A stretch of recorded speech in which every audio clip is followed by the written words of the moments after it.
مقطع جديد النهارده هيعمل رياكت فيه على اعلان وي باي بتاع محفظه وي، اللي هو انسى الكاش وخلي معاك المحفظه. وبعد الفيديو ده هتشوفوه تقريبا بعد قرار البنوك بمنع او تحديد معدل السحب من البطاقات الالكترونيه، فكده حرفيا المحافظ الالكترونيه مالهاش لازمه اعتقد يعني. يلا بينا نبدا الفيديو الرياكت بتاعنا. طبعا اللي عامل الاعلان ده مربوحه اللي كانت في مسلسل كبير قوي. انا جاي اعمل رياكت على الاعلان، مش جاي اعمل رياكت على مربوحه، يعني ما اقصدش الشخصيه الاصليه بتاعتها في الحقيقه، بس طريقه كلامها في الاعلان.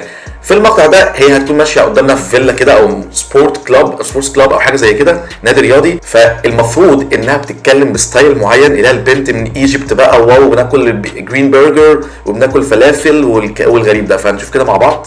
بجد ميرسي قوي الوي باي، ما كنتش بحب مشوار المرور عشان ادفع المخالفات. فاكرين يا جماعه ساندوس بتاعت ساحل انت كده وكده، هي بتتكلم زي اللي هو بجد شكرا، انا مش عارف النهارده كنت بتوع ايجيبت بيتكلموا بالطريقه دي. لا، ومربوحه متقنه الدور بحقه حقيقي، بعيدا عن الباروكه الغريبه اللي هي لابساها دي، شبه شعر محمد النني. اليوم كله كان بيضيع ومش بلحق انزل البول. هو عامه اي حد بيروح يدفع مخالفات او بيجدد الرخصه بتاعته هو كده كده اصلا اليوم بتاعه كله بيضيع، ما ده لو لحق يدفع اصلا. بس الفرق ان هو بيروح البيت عشان يقعد مع مراته واولاده، لكن انت بتفكري تنزلي السويمنج بول، وده بيدل ان في فرق بين الناس اللي بتدفع الفواتير بتاعتها من مصر والناس اللي بتدفع الفواتير بتاعتها من ايجيبت. واعمل تاب. هاي باكي، هاي بيري. والليفل كرنج عالي جدا لدرجه اني مش قادر اكمل الفيديو، عاوز اوقفه لغايه هنا. كفايه. ليه بتوع ايجيبت لما يجوا يقابلوا بعض يقعدوا يصرخوا ويتكلموا بالطريقه دي؟ بعدين مين البنتين اللي بياخدوا بنتين ايه دول؟ مين الاربعه اللي بياخدوا سيلفي ورا دول؟ بس فبقيت ادفع كل حاجه من على وي باي، المخالفه بتجيلي في مسج وبدفعها على طول. عامة هي تقصد تقول ان الحاجات بتتبعت لها على الابلكيشن بتاع وي، فبتكون هي شاحنه المحفظه بتاعتها. ده الكلام ده قبل ما البنك يقرر الحد المسموح به في السحب ادفاع المخالفات. فلنفترض ان المخالفه كانت ب 6000 جنيه، احنا الحد المسموح به دلوقتي 2500 جنيه.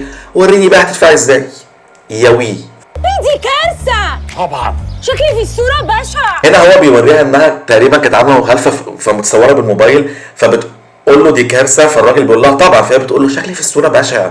يعني مش مهم المخالفه على قد ما شكلها في الصوره مش واو، مش كيوت، مش فروم ايجيبت والجو ده. لازم اروح اصور على المحور تاني.